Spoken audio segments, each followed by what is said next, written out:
ಪುರಾತನ ಕಾಲದಲ್ಲಿ ನಮ್ಮ ಪಿತೃಗಳ ಸಂಗಡ ಪ್ರವಾದಿಗಳ ಬಾಯಿಂದ ಭಾಗವಾಗಿಯೂ ಹೆಂಗಂತೆ ದೇವರು ಮಾತನಾಡಿದ್ದು ಭಾಗವಾಗಿಯೂ ವಿಧ ವಿಧವಾಗಿಯೂ ಮಾತಾಡಿದ ದೇವರು ಈ ಅಂತ್ಯ ದಿನಗಳಲ್ಲಿ ನಮ್ಮ ಸಂಗಡ ಮಗನ ಮುಖಾಂತರ ಮಾತಾಡಿದ್ದಾನೆ. ಮಗನ ಸಂಗಡ ದೇವರು ಮಾತನಾಡಿದ್ದಾನೆ. Amen, amen, amen. ಹಾಗಾದ್ರೆ ಆ ಮಗನ ನಮಗೆ ಏನು ಕಲಿಸಿದ್ದಾನೆ, ಏನು ಮಾತನಾಡಿ ನಮಗೆ ಏನು ಮಾಡ್ಬೇಕೆಂಬುದಾಗ ಆತ ನಮ್ಗೆ ಹೇಳಿದ್ದಾನೆ ಅಂದರೆ ಸಾಕಷ್ಟು ವಿಷಯಗಳಿದೆ. ಅದರಲ್ಲಿ ಕಳೆದ ವಾರಗಳಿಂದ ನಾವು ಧ್ಯಾನ ಮಾಡ್ತಿರುವಂಥ ವೇದ ಭಾಗದಿಂದ ಇವತ್ತು 3ನೇ ಭಾಗಕ್ಕೆ ನಾನು ಹೋಗ್ಲಿಕ್ಕೆ ಇಷ್ಟಪಡ್ತೀನಿ. ಯಾವುದಂದ್ರೆ ಕರ್ತನು ನಮಗೆ ಕಲಿಸಿಕೊಟ್ಟ ಪ್ರಾರ್ಥನೆ. ಎಂಥ ಪ್ರಾರ್ಥನೆ? ಪರಲೋಕದ ಪ್ರಾರ್ಥನೆ ಆಗಿದೆ. ದಯವಿಟ್ಟು ನಿಮ್ಮ ಸತ್ಯವೇದವನ್ನು ಮತ್ತಾಯನು ಬರೆದ ಸುವಾರ್ತೆ ಅದರ 6ನೇ ಅಧ್ಯಾಯ 11ನೇ ವಾಕ್ಯಕ್ಕೆ ನಮ್ಮ ಸತ್ಯವೇದ ನಾವು ತಿರುಗಿಸೋಣ. ನಮ್ಮ ಅನುದಿನದ ಆಹಾರವನ್ನು ಈ ಹೊತ್ತು ದಯಪಾಲಿಸು. ಕರ್ತನು ನಿಮ್ಮ ಅನುದಿನದ ಆಹಾರವನ್ನ ಪೂರೈಸುವನಾಗಿದ್ದಾನೆ. ನೀವು ಉಂಡು ತೃಪ್ತರಾಗ್ತೀರಾ. ಕಳೆದ ವಾರದಿಂದ ನಾವು ಕರ್ತನ ಪ್ರಾರ್ಥನೆ ಬಗ್ಗೆ ನಾವು ಧ್ಯಾನ ಮಾಡಿದ್ದೀವಿ. ಫಸ್ಟ್ ವಾರದಲ್ಲಿ ನಾವು ಧ್ಯಾನ ಮಾಡಿದ್ವಿ, ಪರಲೋಕದಲ್ಲಿರುವ ನಮ್ಮ ತಂದೆಯೇ ನಿನ್ನ ನಾಮವು ಪರಿಶುದ್ಧವೆಂದು ಎಣಿಸಲ್ಪಡಲಿ. ಓಕೆ, ಇದರ ಕುರಿತಾಗಿ ನಾವು ಧ್ಯಾನ ಮಾಡಿದ್ವಿ. ನಿನ್ನ ರಾಜ್ಯವು ಬರಲಿ ಎಂಬುದಾಗಿ. ನೆಕ್ಸ್ಟ್ ಇನ್ನೊಂದು ವಾರದಲ್ಲಿ ನಾವು ನೋಡಿದ್ವಿ, ನಿನ್ನ ಚಿತ್ತವು ಪರಲೋಕದಲ್ಲಿ ನೆರವೇರುವ ಪ್ರಕಾರ ಭೂಲೋಕದಲ್ಲಿಯೂ ನೆರವೇರಲಿ ಎಂಬ ನಾವು ಧ್ಯಾನ ಮಾಡಿದ್ವಿ. ಆದರೆ ಈ ವಾರದಲ್ಲಿ ಅದರ 3ನೇ ಭಾಗವಾಗಿ ಮುಂದುವರಿದ ಭಾಗವಾಗಿ ನಮ್ಮ ಅನುದಿನದ ಆಹಾರವನ್ನು ಇವತ್ತು ದಯಪಾಲಿಸು. ಸ್ವಾಮಿ ಕಲಿಸಿಕೊಟ್ಟ ಪ್ರಾರ್ಥನೆಯಲ್ಲಿ ಅನುದಿನದ ಆಹಾರದ ಕುರಿತಾಗಿ ಆತನು ಮಾತನಾಡ್ತಾ ಇದ್ದಾನೆ. ಯಾಕಂದರೆ ಕೀರ್ತನೆ 145:15 ವಾಕ್ಯ, ಯೆಹೋವನೇ ಎಲ್ಲ ಜೀವಿಗಳ ಕಣ್ಣುಗಳು ನಿನ್ನನ್ನೇ ನೋಡುತ್ತವೆ. ಎಲ್ಲ ಜೀವಿಗಳ ಕಣ್ಣುಗಳು ನಿನ್ನನ್ನು ನೋಡುತ್ತವೆ. ನೀನು ಅವುಗಳಿಗೆ ಹೊತ್ತಿಗೆ ಆಹಾರವನ್ನು ಕೊಡುತ್ತಿ. ಆಹಾರವನ್ನು ಕೊಡುತ್ತಿ. ನೋಡ್ರಿ, ಎಲ್ಲಾ ಜೀವಿಗಳು ಏನಾಗಿದೆ? ಎಲ್ಲಾ ಜೀವಿಗಳು ಯಾರನ್ನು ನೋಡ್ತದೆ? ದೇವರನ್ನ ನೋಡ್ತದೆ. ಎಲ್ಲಾ ಜೀವಿಗಳಂದ್ರೆ ಯಾವುದು? ಕಮಾನ್, ಎಲ್ಲ ಜೀವಿ ಅಂದ್ರೆ ಯಾವುದು? ಒಂದು ಇರುವೆಯಿಂದ ಒಂದು ಆನೆ ತನಕ, ಮನುಷ್ಯರಿಂದ ಹಿಡಿದು ಪ್ರಾಣಿಗಳಿಂದ ಹಿಡಿದು ಪಕ್ಷಿಗಳಿಂದ ಹಿಡಿದು ಕ್ರಿಮಿ ಕೀಟಗಳಿಂದನೂ ಕೂಡ ಹಿಡಿದು, praise the lord, hallelujah, hallelujah, ಸಣ್ಣ ಸಣ್ಣ ಕ್ರಿಮಿ ಕೀಟಗಳಿಂದ ಹಿಡಿದು ಸಹ ಓಕೆ ಎಲ್ಲದಕ್ಕೂ ಕೂಡ ಆಹಾರವನ್ನು, ಒಂದು ಸಣ್ಣ ಸೆಲ್ಗೂ ಕೂಡ, ಒಂದು ಸೆಲ್ ಅಂದ್ರೆ ಏನು ಹೇಳ್ತಾರೆ? ಒಂದು ಸ್ಮಾಲ್ ಸೆಲ್,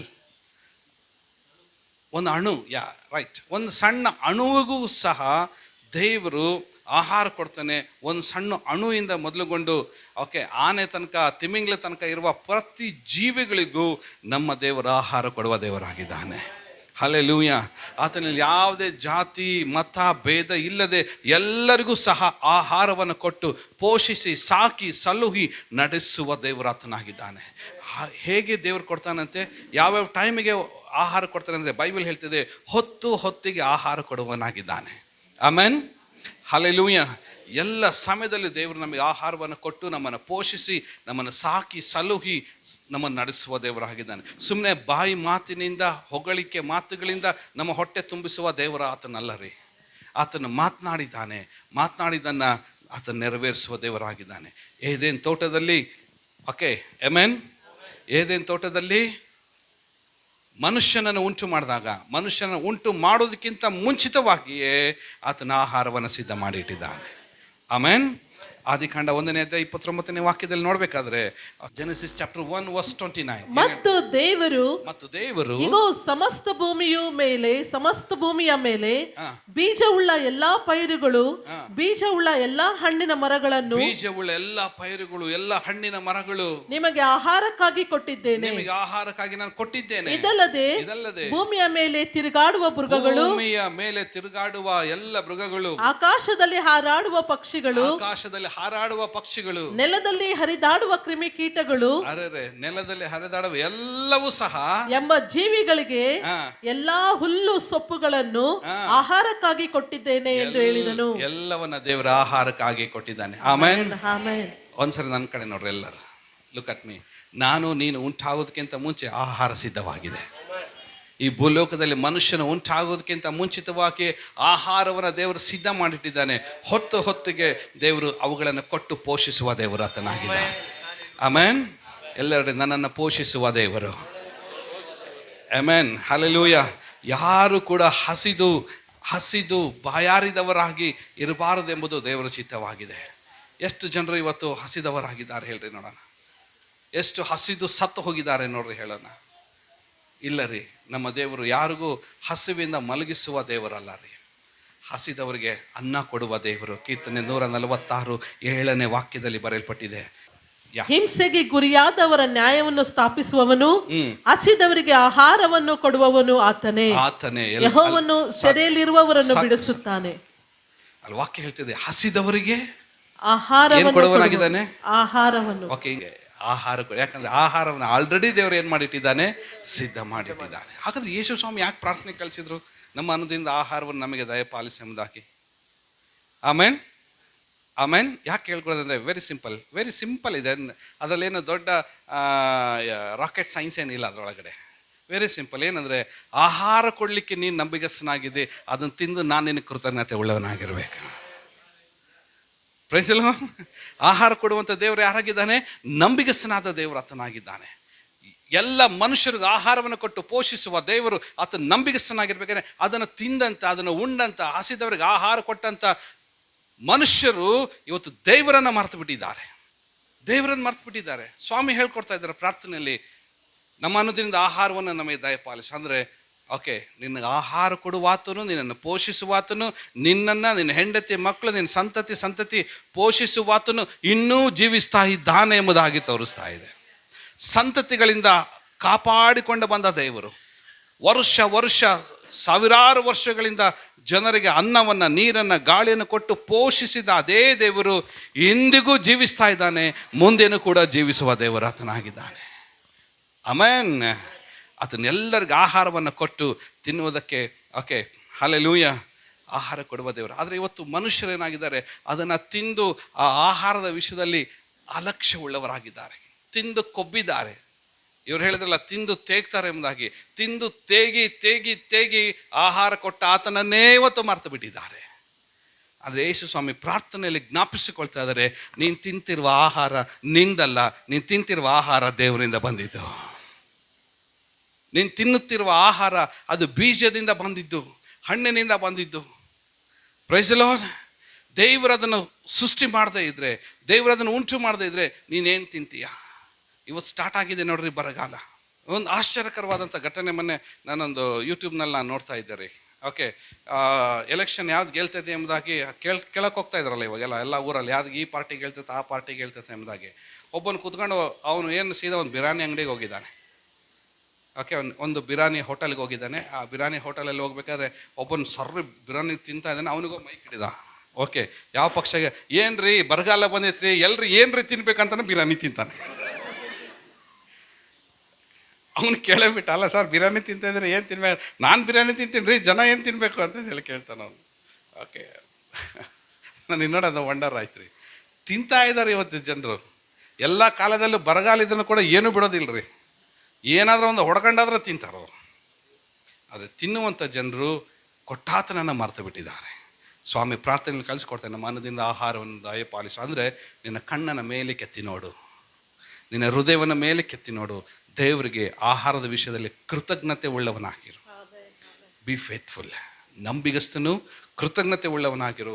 ಆತ ನಿನ್ನನ್ನು ಸಾಕುವ ದೇವರಾಗಿದ್ದಾನೆ, ಎಲ್ಲ ಪರಿಸ್ಥಿತಿಗಳಲ್ಲಿ ಸಾಕುವ ದೇವರಾಗಿದ್ದಾನೆ. Praise the lord. Hallelujah, hallelujah, hallelujah. ನಾವು ನಂಬಿಗಸ್ತರಾಗಿದ್ದರೆ ಸಾಕ್ರಿ, ನಾವು ನಂಬಿಗಸ್ತರಾಗಿದ್ದರೆ ಸಾಕು. ಎಲ್ಲರೂ ಹೇಳಿ, ನಾನು ನಂಬಿಗಸ್ತರಾಗಿದ್ದರೆ ಸಾಕು. 127ನೇ ಕೀರ್ತನೆ 2ನೇ ವಾಕ್ಯ. ಬೆಳಗಾಗುವುದಕ್ಕಿಂತ ಮುಂಚೆ ಹೇಳುವವರೇ, ಹೊತ್ತು ಮೀರಿ ಮಲಗುವವರೇ, ನೀವು ಆಹಾರಕ್ಕಾಗಿ ಇಷ್ಟು ಕಷ್ಟಪಡುವುದು ವ್ಯರ್ಥ. ಆತನು ಅದನ್ನು ತನ್ನ ಪ್ರಿಯರಿಗೆ ನಿದ್ರೆಯಲ್ಲಿಯೂ ಕೊಡುತ್ತಾನೆ. ಯಾರಿಗೆ? ತನ್ನ ಪ್ರಿಯರಿಗೆ. ಜೋರಾಗಿ ಹೇಳ್ರಿ, ಯಾರಿಗೆ? ಅಂದ್ರೆ ಯಾರು ಗೊತ್ತಾ? ಯಾರು ಕೃತಜ್ಞತೆ ಉಳ್ಳವರಾಗಿ, ಯಾರು ನಂಬಿಗಸ್ತರಾಗಿ ದೇವರಿಗೆ ಪ್ರಿಯರಾಗಿರ್ತಾರೋ ಅಷ್ಟಿದ್ರೆ ಸಾಕು. ನಂಬಿಗಸ್ತರಾಗಿದ್ರೆ ಸಾಕು, ಕೃತಜ್ಞತೆ ಉಳ್ಳವರಾಗಿದ್ರೆ ಸಾಕು. ನೀನು ಮಲ್ಕೊಂಡಾಗೂ ಕೂಡ ನಿನ್ನ ಹೊಟ್ಟೆ ಬಿರಿಯಾನಿಯಿಂದ ತುಂಬಿಸುವ ದೇವರಾಗಿದ್ದಾನೆ. ನಿದ್ರೆಯಲ್ಲಿಯೂ ಕೂಡ ನಮ್ಮ ದೇವರೇನೋ ಆಗಿದ್ದಾನಂತೆ, ಆಹಾರ ಕೊಡುವ ದೇವರಾತನಾಗಿದ್ದಾನೆ. ನಿದ್ರೆಯಲ್ಲಿಯೂ ಕೂಡ. Praise the Lord. ಅಂದ್ರೆ ಆತ ನಿದ್ರೆಯಲ್ಲಿಯೂ ಕೊಡುವುದಕ್ಕೆ ಅಷ್ಟು ನಂಬಿಗಸ್ತನಾಗಿದ್ರೆ ತಿಂದಂಥವ್ರು ನಾವು ಎಷ್ಟು ನಂಬಿಗಸ್ತರಾಗಬೇಕ್ರಿ. ತಿಂದಂಥವ್ರು ನಾವು ದೇವ್ರಿಗೆ ಎಷ್ಟು ನಂಬಿಗಸ್ತರ, ಎಷ್ಟು ದೇವ್ರಿಗೆ ಸ್ತೋತ್ರ ಹೇಳಬೇಕು. ಓಕೆ, ಒಂದೊಂದು ಸರಿ ತಿನ್ನೋ ಭರದಲ್ಲಿ ಆ ಪ್ರಾರ್ಥನೆ ಮಾಡೋದನ್ನು ದೇವ್ರಿಗೆ ಸ್ತೋತ್ರ ಹೇಳೋದನ್ನು ಮರ್ತು ಬಿಟ್ಬಿಡ್ತೀವಿ ನಾವು. ಮಟನ್ ತಂದಿರ್ತೀವಿ, ಕುಕ್ಕರಲ್ಲಿ ಬೇಯ್ತಾ ಇರ್ತೈತಿ, 3 ಸೀಟಿ ಹೊಡಿತೈತಿ, ಒಳ್ಳೆ ಸ್ಮೆಲ್ ಬರ್ತೈತಿ. ಯಾವಾಗರ ಅದ್ರ ಜೊತೆ ಮಸಾಲ ವಾಸನೆ ಒಂದು ಸಖತ್ತಾಗಿ ಹೊಡಿತಿದೆ, ಅದ್ರ ಜೊತೆಗೆ ಒಗ್ಗರಣೆ ವಾಸನೆ ಒಂದು ಭಯಂಕರ ಬರ್ತೈತೆ, ಕುದೀತಾ ಇರ್ತೈತೆ, ಅಲ್ಲಿ ಕುದೀತಾ ಇರ್ತೈತೆ, ಹೊಟ್ಟೆನೂ ಕುದೀತಾ ಇರ್ತೈತೆ. ಪಾತ್ರೆ ಒಲೆ ಮೇಲೆ ಪಾತ್ರೆ ಕುದೀತಾ ಇರ್ತೈತೆ, ನಮ್ಮ ಹೊಟ್ಟೆನೂ ಕುದೀತಾ. ಯಾವಾಗ ತಿನ್ನಲಿ ಅಂತಂದೇಳಿ ಒಂದೊಂದು ಸತಿ ಕೇಳ್ತೇವೆ, ಆಯ್ತೇನೆ ಅಂತಂದೇಳಿ ಕೇಳ್ತಾ ಇರ್ತೀವಿ. ಇವ್ರು ಏನು ಹೇಳ್ತಾರೆ ಅಡುಗೆ ಮನೆಯಿಂದ, ಇವನೇನು ಬರ್ಗಟ್ಟನ ಇದ್ದಂಗೆ ಅದ, ನೀವು ತಡಿ ಸ್ವಲ್ಪ ಆದ್ರೆ ಆಗ್ಲಿದು, ಕುದಿಲಿ. ನಮ್ಮಮ್ಮ ಇಲ್ಲೇ ಕುತ್ಕೊಂಡೈತೆ ಕೇಳ್ರಿ. ಅವಾಗೆಲ್ಲ ಈ ಮಟನ್ ಎಲ್ಲ ಚೆನ್ನಾಗಿ ತರ್ತಿದ್ವಿ ನಾವೆಲ್ಲ ಸಣ್ಣವರಿದ್ದಾಗ. ನಮ್ಮಮ್ಮ ಇಲ್ಲೇ ಇದೆ ಕೇಳ್ರಿ. ಅದಿನ್ನ ಕುದೀತಿರ್ತೈತಿ, ಇವರೆಲ್ಲ ಕುತ್ಕೊಂಡು ಒಂದು ರೌಂಡ್ ಆಗ್ಬಿಡ್ತೈತಿ, ಎಲ್ಲ ಕುಡಿದ್ಬಿಡ್ತಾರೆ. ಎಲ್ಲರೂ ಕುತ್ಕೊಂಡು ಎಣ್ಣೆ ಹೊಡೆದ ತಕ್ಷಣ ಆ ಎಣ್ಣೆ ಹೊಡೆ ಗುಂಗ್ ಎತ್ತುತ್ತಾ ಇರ್ಬೇಕಾದ್ರೆ ಆ ಮಸಾಲ ವಾಸನೆಗೆ ತಂಬಾದು ತಡಿ ಇನ್ನ ತಮ್ಮ ಹೊಟ್ಟೆ ಕುದೀತೈತೆ ಅದು. ಇವತ್ತು ಮನುಷ್ಯರು ತಿಂದು ತಿಂದು ತಿಂದು ಏನಾಗಿದೆ ಅಂದರೆ ಕೊಬ್ಬಿದವರಾಗಿ ಆಹಾರದ ಮೇಲೆ ಅಲಕ್ಷ್ಯವುಳ್ಳವರಾಗಿದ್ದಾರೆ. ಒಬ್ಬ ಮನುಷ್ಯ ಇಲ್ಲಿದ್ದಾನೆ, ನಿಮಗೆ ತೋರಿಸ್ತೀನಿ ನಾನು. ಆಹಾರಕ್ಕೋಸ್ಕರ ತನ್ನ ಚೊಚ್ಚಲತನವನ್ನೇ ಮಾರ್ಕೊಂಡಿದ್ದಾನೆ. ತಿನ್ನೋ ವಿಷಯದಲ್ಲಿ ತನ್ನ ಚೊಚ್ಚಲತನದ ಹಕ್ಕನ್ನೇ ಆತನ ಏನು ಮಾಡಿದ್ದಾನೆ, ಮಾರ್ಕೊಂಡಿದ್ದಾನೆ. 25ನೇ ಅಧ್ಯಾಯ ಆದಿಕಾಂಡ 29ನೇ ವಾಕ್ಯದಿಂದ ಓದ್ತಾ ಬನ್ರಿ. ಕಮಾನ್ ಫಾಸ್ಟಾಗಿ. ತಿನ್ನುವ ವಿಷಯದಲ್ಲಿ ತನ್ನ ಚೊಚ್ಚಲತನದ ಹಕ್ಕನ್ನೇ ಮಾರ್ಕೊಂಡಿದ್ದಾನೆ. ಅವನಿಗೆ ನೋಡ್ರಿ, ಅವನು ಏನು ಆಸೆ ಪಟ್ಟಿದ್ದಾನೆ, ಏನು ಆಸೆ ಪಟ್ಟಿದ್ದಾನೆ. ಒಂದು ದಿನ ಯಾಕೋಬನು ಅಡಿಗೆ ಮಾಡುತ್ತಿರುವಾಗ ಏನ್ ಮಾಡ್ತಾ ಇದ್ದಾನೆ? ಅರೆ ಹೆಣ್ಮಕ್ಳು ಮಾಡ್ಬೇಕಾಯ್ತು, ಇಲ್ಲಿ ಯಾರು ಮಾಡ್ತಾ ಇದ್ದಾರೆ ಅಡಿಗೆ? ಅರೆ ಅವ್ರ ಅಮ್ಮನಿಗೆ ಹೆಲ್ಪ್ ಮಾಡ್ತಾ ಇದ್ದಾರೆ. Where is Jacob in the kitchen. Where is Jacob? ಯಾಕೋಬ ಎಲ್ಲಿದ್ದಾನೆ? ಅಡಿಗೆ ಮನೆಯಲ್ಲಿ, ಕಿಚನ್ ಅಲ್ಲಿ ಇದ್ದಾನೆ. ಅವನು ಯಾರಿಗೆ ಹೆಲ್ಪ್ ಮಾಡ್ತಾ ಇದ್ದಾನೆ? ಅವ್ರ ಅಮ್ಮನಿಗೆ ಹೆಲ್ಪ್ ಮಾಡ್ತಾ ಇದ್ದಾನೆ. ರೆಬೆಕ್ಕಳಿಗೆ ಹೆಲ್ಪ್ ಮಾಡ್ತಾ ಇದ್ದಾನೆ. ಕಿಚನಲ್ಲಿ ಇದ್ದಾನೆ. ಏನೋ ತರಕ್ಕೆ ಅವ್ರ ಅಮ್ಮ ಹೋಗಿದ್ದಾರೆ, ಫುಲ್ಲು ಒಳ್ಳೆ ಘಮ ಘಮ ಘಮ ಘಮ ಊಟ ರೆಡಿ ಮಾಡಿ ಇಟ್ಟಿದ್ದಾನೆ. ಅದೇ ಟೈಮಿಗೆ ಅವ್ರ ಅಣ್ಣ ಬರ್ತಾ ಇದ್ದಾನೆ. ಮಾಡುತ್ತಿರುವಾಗ ಏಸಾವನು ಕಾಡಿನಿಂದ ದಣಿದು ಬಂದು, ಹೆಂಗ್ ಬಂದಂತೆ? ಕಾಡಿನಿಂದ ದಣಿದು ಬಂದು ಅವನಿಗೆ, ನಾನು ಬಹು ದಣಿದು ಬಂದಿದ್ದೇನೆ, ಆ ಕೆಂಪಾದ ರುಚಿ ಪದಾರ್ಥವನ್ನು ಈಗಲೇ ತಿನ್ನುವುದಕ್ಕೆ ಕೊಡಪ್ಪ ಎಂದು ಹೇಳಿದನು. ಈ ಸಂಗತಿಯಿಂದ ಏಸಾವನಿಗೆ ಏದೋಮ್ ಎಂದು ಹೆಸರಾಯಿತು.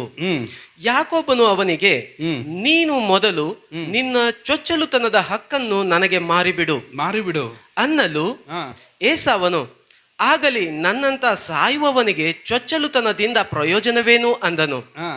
ಓಕೆ, ಸಾಕು, ನನ್ನ ಚೊಚ್ಚಲುತನದ ಹಕ್ಕನ್ನು ಕೊಟ್ಟು ಬಿಟ್ಟ. ಆಹಾರ ನೋಡಿ ಏನು ಹೇಳ್ತಾ ಇದ್ದಾನ ಅವನು, ನನ್ನಂತ ಸಾಯುವನಿಗೆ. ಅಂದ್ರೆ ತಿನ್ನಕ್ಕೋಸ್ಕರ ಸಾವು ಬಗ್ಗೆ ಮಾತನಾಡ್ತಾ ಇದ್ದಾನೆ. ಏಸಾವನು ತಿನ್ನುವ ವಿಷಯದಲ್ಲಿ ಸಾವಿನ ಬಗ್ಗೆ ಮಾತನಾಡ್ತಾ ಇದ್ದಾನೆ. ಜೀವ ಮರಣ ಎಲ್ಲಿದೆ? ನಾಲಿಗೆ ಇದೆ. ಮರಣ ಕುರಿತಾಗಿ ಆತನ ಮಾತು. ನನ್ನಂತ ಸಾಯುವವನಿಗೆ ತನ್ನನ್ನೇ ತಾನು ನಿರಾಕರಿಸಿಕೊಂಡಿದ್ದಾನೆ. ತಿನ್ನುವ ವಿಷಯದಲ್ಲಿ ತಿನ್ನೋದಕ್ಕೋಸ್ಕರ ತನ್ನಂತಾನೇ ನಿರಾಕರಿಸಿಕೊಂಡಿದ ಮೇಲೆ ಅವನು ಚೊಚ್ಚಲತನದ ಹಕ್ಕು ಅವನಿಗೇನು? ಅವನು ಇಸ್ ನಥಿಂಗ್. ಅದು ಏನಿಲ್ಲ ಅವನಿಗೆ. ಇವು ನೋಡ್ರಿ, ಜಾಣ ಎಂತಾನಿದ್ದಾನೆ ತಮ್ಮ.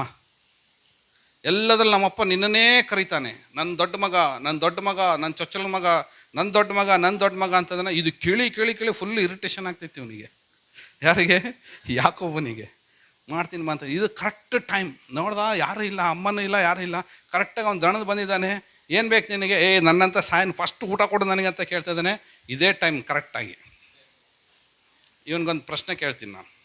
ನಿನ್ನ ಚೊಚ್ಚಲತನದ ಹಕ್ಕ ನನಗೆ ಕೊಡು. ಇನ್ಮೇಲಿಂದ ನಮ್ಮಪ್ಪ ಏನಾರು ಕರೆದ್ರೆ ನನ್ನ ದೊಡ್ಡ ಮಗ ಅಂದಿದ ತಕ್ಷಣ ನಾನಲ್ಲಪ್ಪ ದೊಡ್ಡ ಮಗ ಇವನು ಅಂತಂದೇಳಿ ಈಗ ಇವನಿಗೆ ನನ್ನನ್ನು ಕಳಿಸ್ಬೇಕು ನೀನು. ಡೀಲಾ ನೋಡಿಲ್ಲ?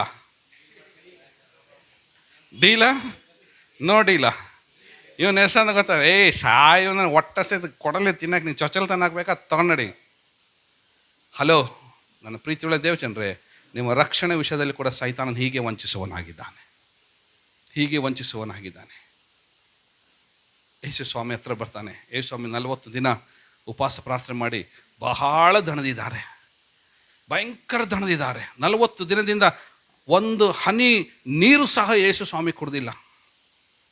ಒಂದು ಡ್ರಾಪ್ ನೀರು ಸಹ ಕುಡ್ದಿಲ್ಲ.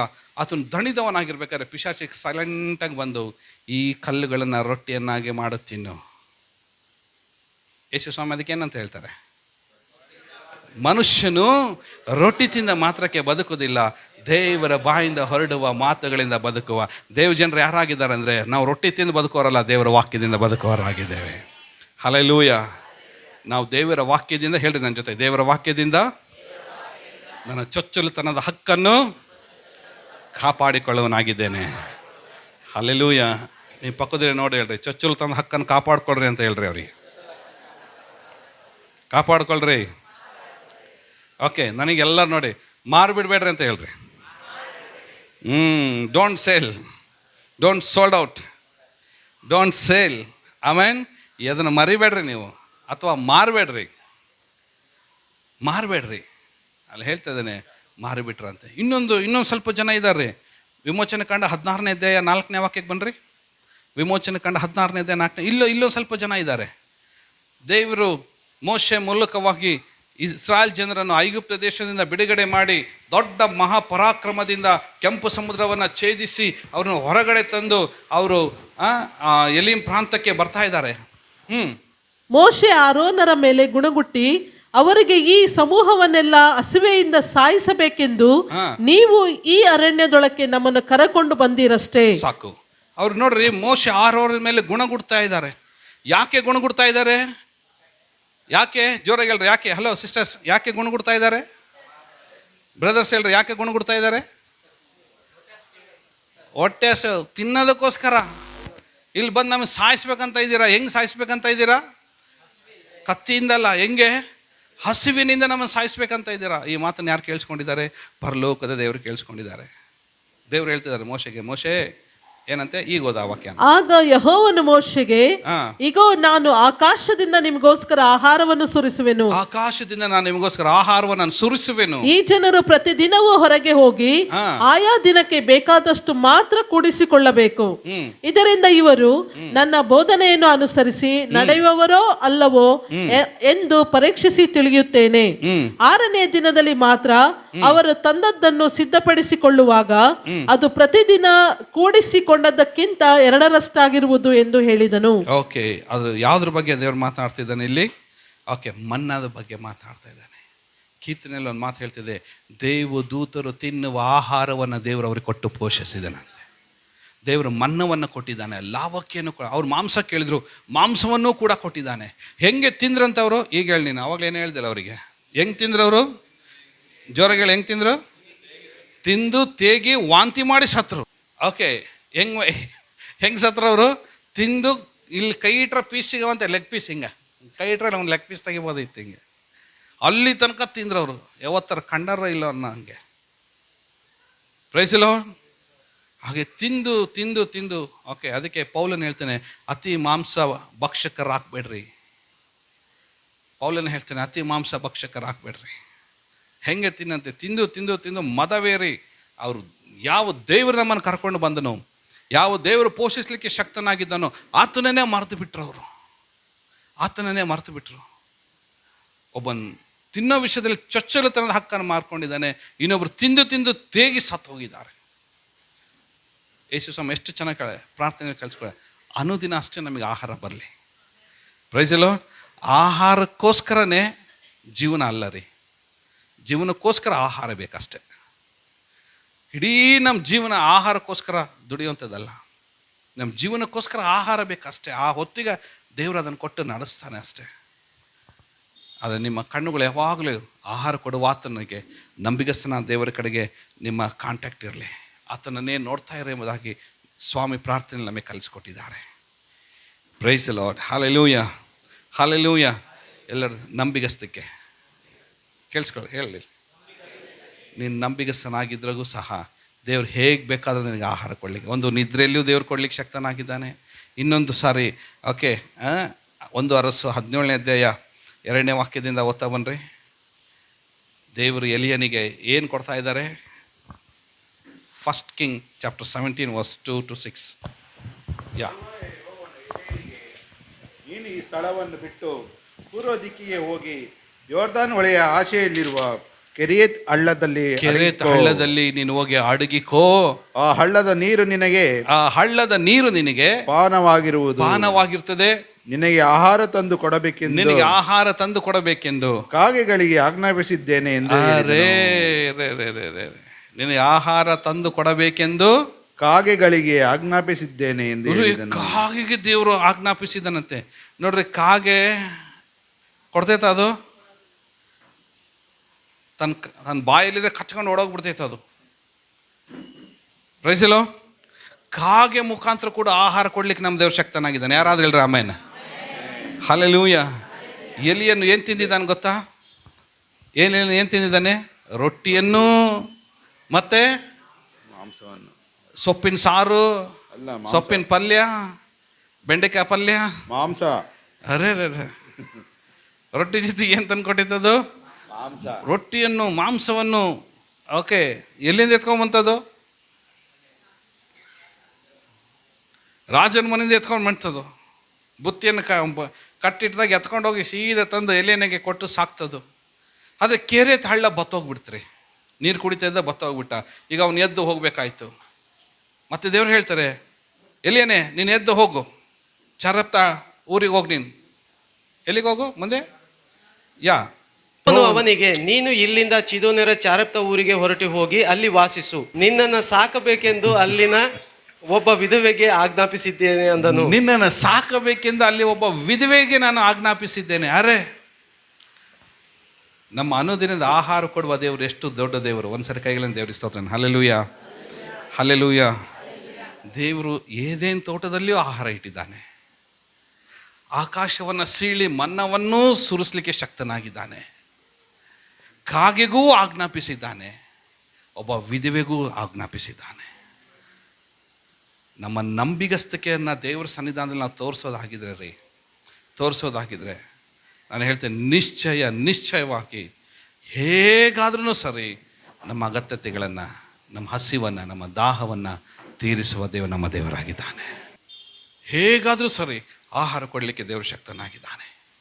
ಹೇಗಾದರೂ ಸರಿ. ಒಂದು ಸರಿ ನಾನು ಡೆಲ್ಲಿಯಿಂದ ನಾನು ಟ್ರೈನಲ್ಲಿ ಬರ್ತಾಯಿದ್ದೆ. ಡೆಲ್ಲಿಯಿಂದ ನಾನು ಟ್ರೈನಲ್ಲಿ ಬರ್ತಾ ಇರಬೇಕಾದ್ರೆ ಕರೆಕ್ಟಾಗಿ ಪ್ಯಾಟ್ರಿನಲ್ಲಿ ಹೇಳಿದ್ದೆ ನಾನು. ಪ್ಯಾಂಟ್ರಿನ್ ಅಂತ ಅದರಲ್ಲಿ ಫುಡ್ ರೆಡಿ ಮಾಡೋದಿರ್ತೈತೆ. ಕರೆಕ್ಟ್ ಟೈಮ್ ಟು ಟೈಮ್ ತಂದು ನನಗೆ ಊಟ ಕೊಡ್ತಾ ಇದ್ದ ಅವನು. ಒಬ್ಬ ಸ್ವಾಮೀಜಿ ಬಾಗ್ಲ ಹತ್ರ ಕೂತ್ಕೊಂಡಿದ್ದ.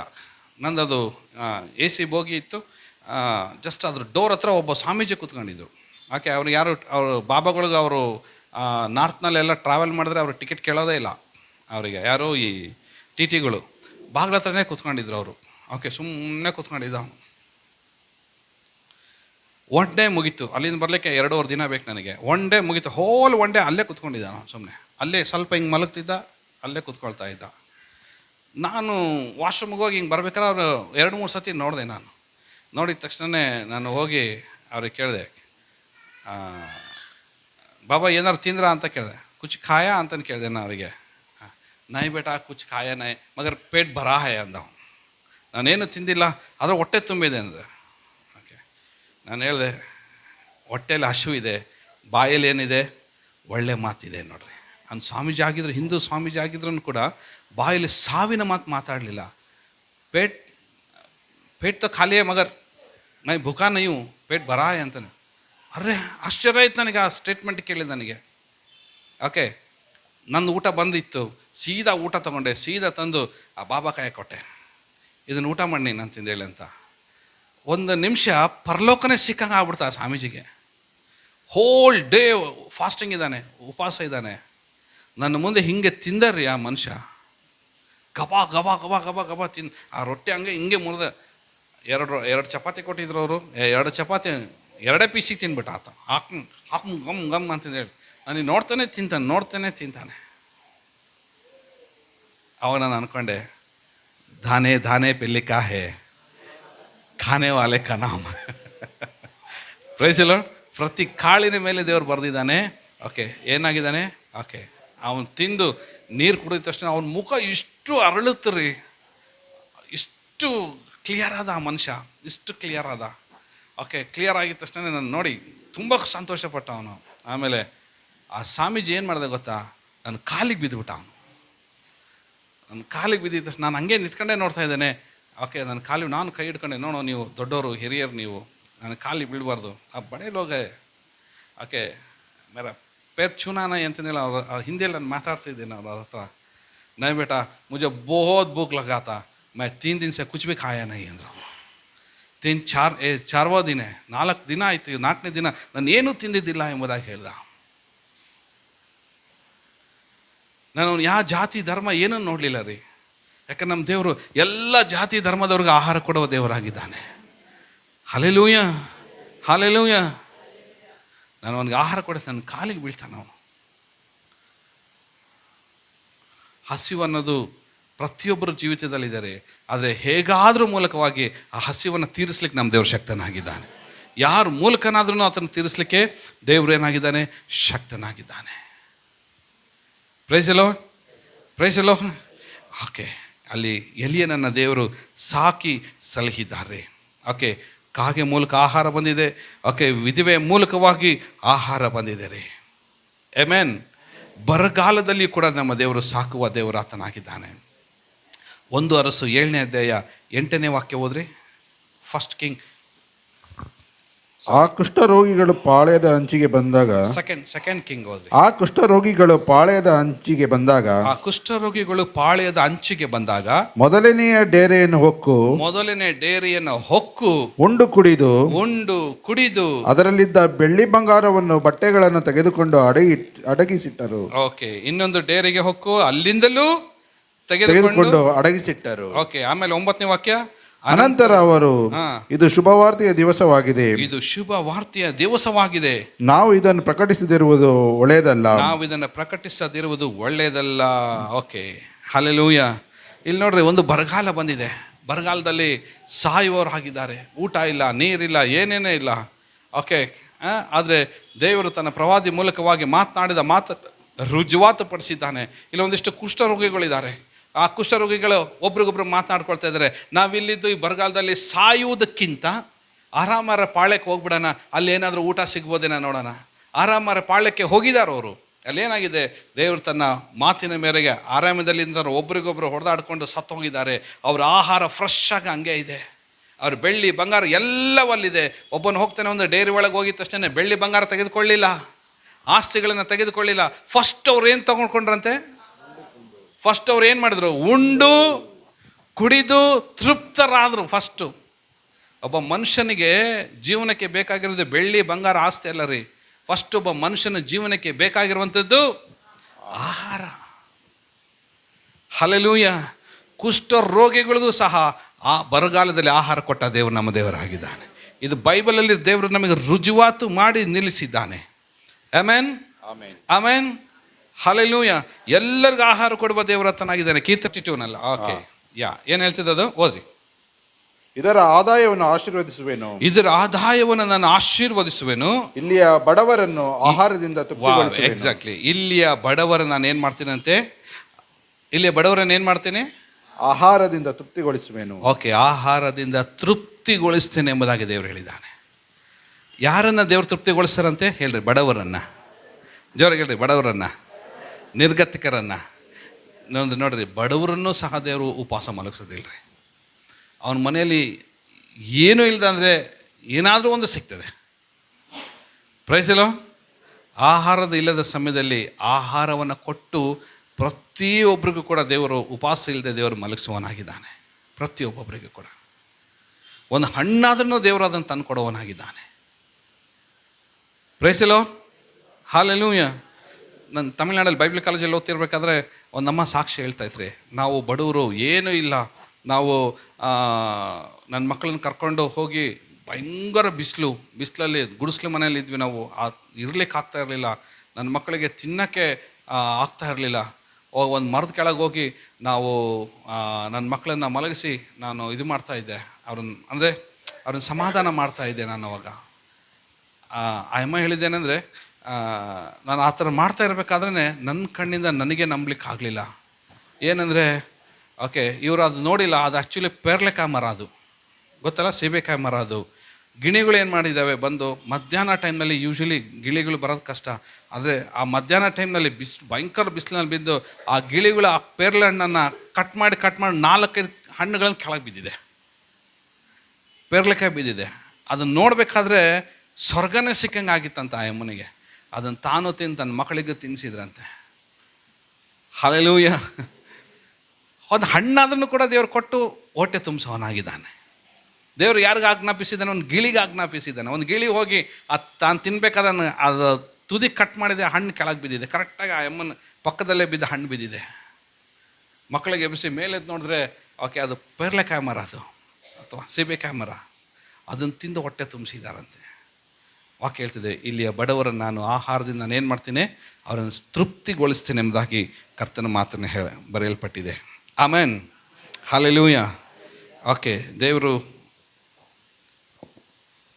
ಹೊಸ ಒಡಂಬಡಿಕೆ ಬರಬೇಕಾದ್ರೆ ಓಕೆ ಅದರ 6ನೇ ಅಧ್ಯಾಯ, ಯೋಹಾನ್ ಬರೆದ ಸುವಾರ್ತೆ 6ನೇ ಅಧ್ಯಾಯ 10ನೇ ವಾಕ್ಯಕ್ಕೆ ಬರಬೇಕಾದ್ರೆ 5,000 ಜನರಿಗೆ 5,000 ಜನರಿಗೆ ದೇವರು ಆಹಾರವನ್ನು ಕೊಟ್ಟು ಪೋಷಿಸಿ ಆತನ ನಡೆಸಿದ್ದಾನ್ರಿ. ಅಲ್ಲಿದ್ದಿದ್ದು ಎಷ್ಟು ಗೊತ್ತಾ? ಜಸ್ಟ್ 5 ರೊಟ್ಟಿ 2 ಮೀನುಗಳು ಮಾತ್ರ ಇತ್ತು. ಆದರೆ ಅದು ಸ್ವಾಮಿ ಕೈಗೆ ಬರಬೇಕಾದ್ರೆ 11ನೇ ವಾಕ್ಯ ಏನು ಹೇಳ್ತಿದೆ? ತರುವಾಯ ಯೇಸು ಆ ರೊಟ್ಟಿಗಳನ್ನು ತೆಗೆದುಕೊಂಡು ಆ ರೊಟ್ಟಿಗಳನ್ನು ತೆಗೆದುಕೊಂಡು ದೇವರಿಗೆ ಸ್ತೋತ್ರ ಮಾಡಿ ಕೂತುಕೊಂಡವರಿಗೆ ಹಂಚಿಕೊಟ್ಟನು. ಓಕೆ, ನೋಡಿ ಏನು ಹೇಳಿರ್ಬೋದು ಯೇಸು ಸ್ವಾಮಿ? ಆ ಕೈಗಳೆಲ್ಲ ರೊಟ್ಟಿಯನ್ನು ತೆಗೆದುಕೊಂಡು ಏನು ಹೇಳಿರ್ಬೋದು? What he said? ಇಷ್ಟೇ ಹೇಳಿರೋದು, ನಮ್ಮ ಅನುದಿನದ ಆಹಾರವನ್ನು ಕೊಡುವ ಆತನೇ, ನಿನಗೆ ಸ್ತೋತ್ರ. ಪ್ರೈಸ್ ಅಲ್ಲ. ಎಲ್ಲ ಜೀವಿಗಳಿಗೆ ಆಹಾರ ಕೊಡುವ ಆತ, ಅನುದಿನವೂ ಆಹಾರ ಕೊಟ್ಟು ಪೋಷಿಸುವ ದೇವರೇ ನಿನಗೆ ಸ್ತೋತ್ರವಾಗಲಿ ಎಂಬಾಗೆ ಒಂದು ಮಾತು ದೇವರಿಗೆ ಸ್ತೋತ್ರ ಹೇಳಿದಕ್ಕೆ ಅಲ್ಲೇನಾಯಿತು? ಎಲ್ಲರೂ ಉಂಡು ಏನಾದ್ರಂತೆ ಅವರು ತೃಪ್ತರಾಗಿ ಇನ್ನು 12 ಪುಟ್ಟಿ ಉಳಿತು ಎಂಬುದಾಗಿ ದೇವ್ರ ವಾಕ್ಯ ಹೇಳ್ತಾರೆ. ಇನ್ನೊಂದು ಸಾರಿ 4,000 ಜನರಿಗೆ ಆತನು ಬೆತಾನ್ಯದಲ್ಲಿ ಆಹಾರವನ್ನು ಕೊಟ್ಟಿದ್ದಾನೆ. 4,000 4,000 ಜನರಿಗೂ ಕೂಡ ಆಹಾರ ಕೊಟ್ಟಂಥ ದೇವರಾಗಿದೆ. ಅಷ್ಟೆಲ್ಲ ಕೊಟ್ಟಂಥ ದೇವರು ಇನ್ನೂ ಏನು ಕೊಟ್ಟಿದ್ದಾನೆ ಗೊತ್ತಾ? ಇದು ಬರೀ ತಿನ್ನೋದ್ರೆಲ್ಲ ಆಯ್ತು ರೀ. ಇನ್ನೂ ಏನು ಕೊಟ್ಟಿದ್ದಾನೆ? ತನ್ನ ಶರೀರವನ್ನೇ, ತನ್ನ ರಕ್ತವನ್ನೇ ಸ್ವಾಮಿ ನಮಗೆ ತಿನ್ನುವುದಕ್ಕಾಗಿ ಆತನು ಕೊಟ್ಟಿದ್ದಾನೆ. 6ನೇ ಅಧ್ಯಾಯ, ಅದೇ ಯೋಹಾನ್ ಬರೆದ ಸುವಾರ್ತೆ 6ನೇ ಅಧ್ಯಾಯ 47ನೇ ವಾಕ್ಯ ಓದು. 47. ನಂಬಿರುವವನು ನಿತ್ಯ ಜೀವವನ್ನು ಹೊಂದಿದ್ದಾನೆಂದು ನಿಮಗೆ ನಿಜ ನಿಜವಾಗಿ ಹೇಳುತ್ತೇನೆ. ಜೀವ ಕೊಡುವ ರೊಟ್ಟಿ ನಾನೇ. ಜೀವ ಕೊಡುವ ರೊಟ್ಟಿ ನಾನೇ. ನಿಮ್ಮ ಹಿರಿಯರು ಅಡವಿಯಲ್ಲಿ ಮನ್ನಾ ತಿಂದ್ರು, ಅದರ ಅಪನಂಬಿಗಸ್ತರಾಗಿ ದೇವರನ್ನು ದೂಷಿಸಿ ಪರೀಕ್ಷಿಸಿ ಸತ್ತು ಹೋದ್ರು ಅವರು. ಪರಲೋಕದಿಂದ ಇಳಿದು ಬರುವ ರೊಟ್ಟಿ ಎಂತದಂದ್ರೆ ಅದನ್ನು ತಿಂದವನು ಸಾಯುವುದಿಲ್ಲ. ನಮ್ಮ ದೇವರು ನೋಡ್ರಿ ಏನು ಕೊಟ್ಟಿದ್ದಾನೆ? ಸಾಯದೇ ಇರುವ ರೊಟ್ಟಿಯನ್ನು ಕೊಟ್ಟಿದ್ದಾನೆ. ಒಂದು ಆಮೇಲೆ ಹೇಳ್ರಿ ಆಮೆನ್. ಹಲ್ಲೆಲೂಯಾ. ಈ ಭೂಲೋಕದ ರೊಟ್ಟಿ ತಿಂದು ತಿಂದು ತಿಂದು ಮನುಷ್ಯರು ಸತ್ತು ಹೋಗ್ತಾರೆ. ಆದರೆ ತನ್ನ ದೇಹವೆಂಬ ರೊಟ್ಟಿಯನ್ನು ದೇವರು ನಮಗೆ ಹಂಚಿಕೊಟ್ಟಿದ್ದಾನೆ. ಅದನ್ನು ತಿನ್ನುವವನು ಏನಾಗೋದಿಲ್ಲ, ಎಂದಿಗೂ ಕೂಡ ಅವನು ಏನಾಗೋದಿಲ್ಲ, ಅವನು ಸಾಯುವುದೇ ಇಲ್ಲ ಎಂಬುದಾಗಿ ದೇವರ ವಾಕ್ಯ ಹೇಳ್ತದೆ. ಮತ್ತು ಆತನು ಪರಲೋಕದಿಂದ ಇಳಿದು ಬರುವ ರೊಟ್ಟಿಯು ನಾನೇ. ಈ ರೊಟ್ಟಿಯನ್ನು ಯಾವನಾದರೂ ತಿಂದರೆ ಅವನು ಸದಾಕಾಲ ಬದುಕುವನು. ಮತ್ತು ನಾನು ಕೊಡುವ ರೊಟ್ಟಿ ನನ್ನ ಮಾಂಸವೇ, ಅದನ್ನು ಲೋಕದ ಜೀವಕ್ಕೋಸ್ಕರ ಕೊಡುವೆನು. ಅದು ಲೋಕದ ಜೀವಕ್ಕೋಸ್ಕರ ನಾನು ಕೊಡುವೆನು. ಆಮೆನ್. ಇದು ಯಾರಿಗೆ? ಈ ರೊಟ್ಟಿ ಯಾರಿಗೆ? ಜೋಳದ ರೊಟ್ಟಿ, ರಾಗಿ ರೊಟ್ಟಿ, ಗೋಧಿ ರೊಟ್ಟಿ ಎಲ್ಲ ಯಾರಿಗೆ? ಎಲ್ಲರಿಗೂ, ಎಲ್ಲ ಜನರಿಗೆ. ಆದರೆ ಕರ್ತನ ದೇಹವೆಂಬ ರೊಟ್ಟಿ ಯಾರಿಗೆ? ಕರ್ತನಾದ ಯೇಸುವಿನ ರೊಟ್ಟಿ ಯಾರಿಗೆ? ಯೇಸುವಿನಲ್ಲಿರುವವರಿಗೆ. ದೋಸ್ ಹೂ ಆರ್ ಇನ್ ಕ್ರೈಸ್ಟ್. ಯಾರು ಕರ್ತನಲ್ಲಿ ಇದ್ದಾರೋ, ಯಾರು ದೇವರಲ್ಲಿದ್ದಾರೋ, ಯಾರು ದೇವರ ಜೊತೆಗೆ ಒಂದು ಸಂಬಂಧವನ್ನು ಬೆಳೆಸಿದ್ದಾರೋ, ಯಾರು ತಮ್ಮ ಪಾಪಕ್ಕಾಗಿ ಪಶ್ಚಾತ್ತಾಪ ಪಟ್ಟು ದೀಕ್ಷಾ ಸ್ಥಾನವನ್ನು ಹೊಂದಿ ದೇವರ ಒಡಂಬಡಿಕೆಯಲ್ಲಿ ಯಾರು ನಿಲ್ತಾರೋ ಅವ್ರಿಗೆ ಇನ್ನೂ ಊಟದ ಮೇಲೆ ಸ್ಪೆಷಲ್ ಊಟ. ಯಾವ ಊಟ ಅದು? ಎಂಥ ಊಟ ಅದು? ಜೀವವುಳ್ಳ ಊಟ, ಬದುಕುವ ಊಟ. ಅದನ್ನು ತಿಂದು ಸಾಯದೆ ಸದಾಕಾಲ ಜೀವಿಸುವ ಆಹಾರವನ್ನು ಸ್ವಾಮಿ ನಮಗೆ ಆತನು ಕೊಟ್ಟಿದ್ದಾನೆ. ಆಮೆನ್. ನಾವು ನೋಡ್ರಿ 3 ಆಹಾರದ ಬಗ್ಗೆ ನಾನು ಹೇಳ್ತೀನಿ. ನನ್ನ ಕಡೆ ನೋಡ್ರಿ, ಎಲ್ಲರೂ ನನ್ನ ಕಡೆ ನೋಡ್ರಿ. ಏದೇನ್ ತೋಟದಿಂದ ಉತ್ಪತ್ತಿಯಾದ ಎಲ್ಲ ಆಹಾರ ತಿಂದು ದೇವರಿಗೆ ಮನುಷ್ಯನು ಕೃತಜ್ಞತೆ ಉಳ್ಳವನಾಗಿದ್ದರೆ, ಸ್ವಾಮಿಯನ್ನು ನಂಬಿ ಒಳಗಡೆ ಬರೋದಾಗಿದ್ದರೆ ಅವರಿಗೆ ಜೀವವುಳ್ಳ ರೊಟ್ಟಿ ಇದೆ. ಆಮೇಲೆ ಜೀವವುಳ್ಳ ರೊಟ್ಟಿ ತಿನ್ನುತ್ತಾ ತಿನ್ನುತ್ತಾ ತಿನ್ನುತ್ತಾ ಚರ್ಚ್ನಲ್ಲಿ ತಿನ್ನುತ್ತಾ ಪ್ರತಿ ತಿಂಗಳು ನಾವು ಅದನ್ನು ತಿನ್ನುತ್ತಾ ನಂಬಿಗಸ್ತರಾಗಿದ್ದು ಒಂದು ದಿನ ನಾವು ಸತ್ತೋಗ್ಬಿಟ್ರೆ ಇನ್ನೊಂದು ಆಹಾರ ಇದೆ ರೀ, ಇನ್ನೊಂದು ಆಹಾರ ಇದೆ. ಪ್ರಕಟಣೆ ಗ್ರಂಥ 2ನೇ ಅಧ್ಯಾಯ 7ನೇ ವಾಕ್ಯ. ಪ್ರಕಟಣೆ ಗ್ರಂಥ 7ನೇ ಅಧ್ಯಾಯ 7ನೇ ವಾಕ್ಯ. Revelation chapter 2 verse 7.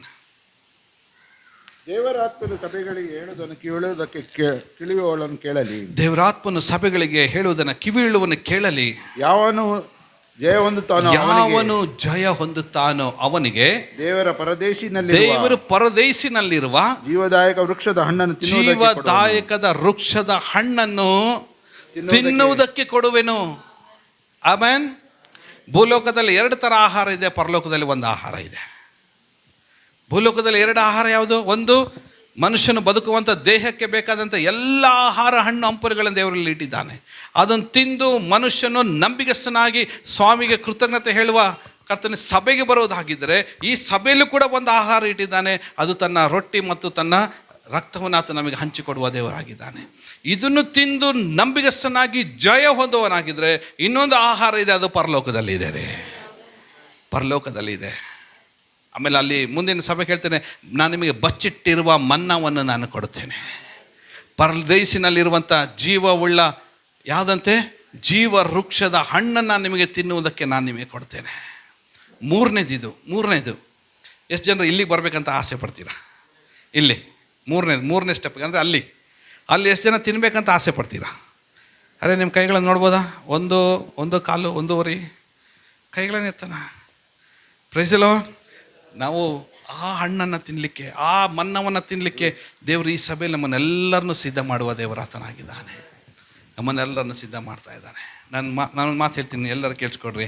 ನಮಗೆ ಭೂಲೋಕದಲ್ಲಿ ಸಿಕ್ಕುವ ಯಾವ ಆಹಾರಕ್ಕೂ ಕೂಡ ನಾವು ಅಪನಂಬಿಗಸ್ತರಾಗಿ ಜೀವಿಸೋದು ಬೇಡ ರೀ. ನಾವು ದೇವರಿಗೆ ಸ್ತೋತ್ರ ಹೇಳುತ್ತಾ ನಾವು ನಂಬಿಗಸ್ತರಾಗಿ ಬದುಕೋಣ. ಆಮೆನ್. Hallelujah, hallelujah, hallelujah. ಅದ್ರ ಜೊತೆಗೆ ಇನ್ನೊಂದು ನಾನು ನಿಮಗೆ ಮಾತನ್ನು ಹೇಳ್ತೀನಿ ನೋಡ್ರಿ, ಅನ್ನವನ್ನು ವೇಸ್ಟ್ ಮಾಡಬೇಡ್ರಿ, ಆಹಾರವನ್ನು ವೇಸ್ಟ್ ಮಾಡಬೇಡ್ರಿ. ನಿಮಗೆ ಎಷ್ಟು ಬೇಕೋ ಅಷ್ಟು ತೃಪ್ತಿಯಾಗಿ ತಿನ್ನಿರಿ. ಬಕಾಸೂರನಂಗೆ ತಿಂದು ಅರ್ಧಂಬರ್ಧ ತಿಂದು ವೇಸ್ಟ್ ಮಾಡಿ ತೊಗೊಂಡೋಗಿ ಚೆಲ್ಲಬೇಡ್ರಿ. ನಿಮ್ಮ ದೃಷ್ಟಿಯಲ್ಲಿ ಅದು ವೇಸ್ಟ್ ಅಂತ ಚೆಲ್ತೀರ, ಆದರೆ ಅದನ್ನು ತಿನ್ನಲಿಕ್ಕೆ ದೇವರು ಇನ್ಯಾರನ್ನ ನೇಮಿಸಿರ್ತಾನೆ, ಯಾವುದೋ ಒಂದು ಜೀವನ ನೇಮಿಸಿರ್ತಾನೆ. ಎಲ್ಲ ಜೀವಿಗಳಿಗೂ ಆಹಾರ ಕೊಡುವ ದೇವರು ನಮ್ಮ ದೇವರಾಗಿದ್ದಾನೆ. ಆಮೇಲೆ ನಾವು ಈ ಆಹಾರಕ್ಕಾಗಿ ನಾವು ಗುಣಗುಟ್ಟೋದು ಬೇಡ. ಒಂದು. ಎರಡನೇದು, ಸಭೆಯಲ್ಲಿರುವ ಆಹಾರಕ್ಕೂ ನಾವು ನಂಬಿಗಸ್ತರಾಗಿರೋಣ. ಭೂಲೋಕದ ಆಹಾರಕ್ಕೂ ನಂಬಿಗಸ್ತರಾಗಿರೋಣ. ಚರ್ಚಲ್ಲಿ ಒಂದು ಆಹಾರ ಸಿಗುತ್ತೆ, ಆತನ ದೇಹ ಮತ್ತು ಆತನ ರಕ್ತ, ಅದಕ್ಕೂ ನಂಬಿಗಸ್ತರಾಗಿರೋಣ.